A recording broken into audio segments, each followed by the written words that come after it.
በመጀመሪያ መጸለይ ያለብን ውዳሴ ማርያምን ነው ወይንስ መዝሙረ ዳዊትን? እነግራችኋለሁ። በተደጋጋሚ ብዙዎች እየጠየቁ ስለሆነ ለሁሉም እንዲዳረስ በቅንነት ሼርና ኮፒ ሊንክ ላይ አድርጉልኝ። ሁላችሁም ደግሞ አዲሱን ቤታችን የዘላለም ሕይወትን ሁላችሁም ፎሎ አድርጉት። ይኸውላችሁ በመጀመሪያ የሚጸለየው መዝሙረ ዳዊት ነው። መዝሙረ ዳዊት ከዚያም በኋላ ምን ይቀጥላል ማለት ነው? ውዳሴ ማርያም። ውዳሴ ማርያም በቀጣይ ይጸለያል ማለት ነው። በመጀመሪያ ግን መጸለይ ያለብን መዝሙረ ዳዊትን ነው። ሁላችሁም ማለት ነው መዝሙረ ዳዊትን ነው በመጀመሪያ የምንጸልየው። እንዴት እንጸልያለን? በውስጡ ያሉት የዘወትር ጸሎት ቅደም ተከተሎች ምናምን እሱን ደግሞ ከፈለጋችሁ ድርግሚት ቲዩብ ላይ ሰርቼላችኋለሁ። እዚያ ላይ በጣም ወደ 100 ምናምን ሺህ ሰው አይቶታል።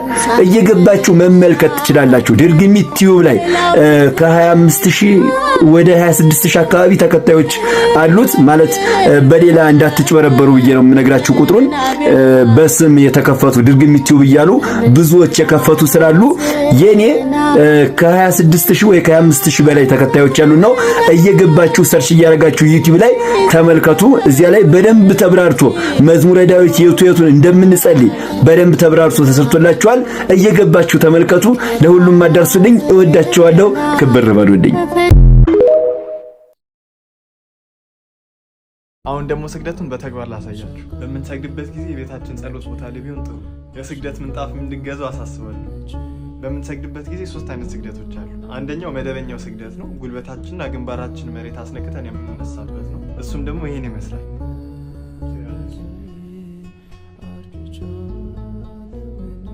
ሁለተኛው ደግሞ ያስተምርኮ ስግደት ይባላል።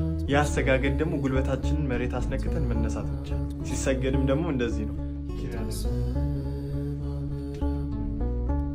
የመጨረሻው ደግሞ አድንኖ ስግደት ይባላል። ያሰጋገድ ደግሞ ግንባራችንም ጉልበታችንም መሬት ሳይነካ ባለንበት ቦታ ጎንበስ ማለት ነው። ሲሰገድም ደግሞ እንደዚህ ነው።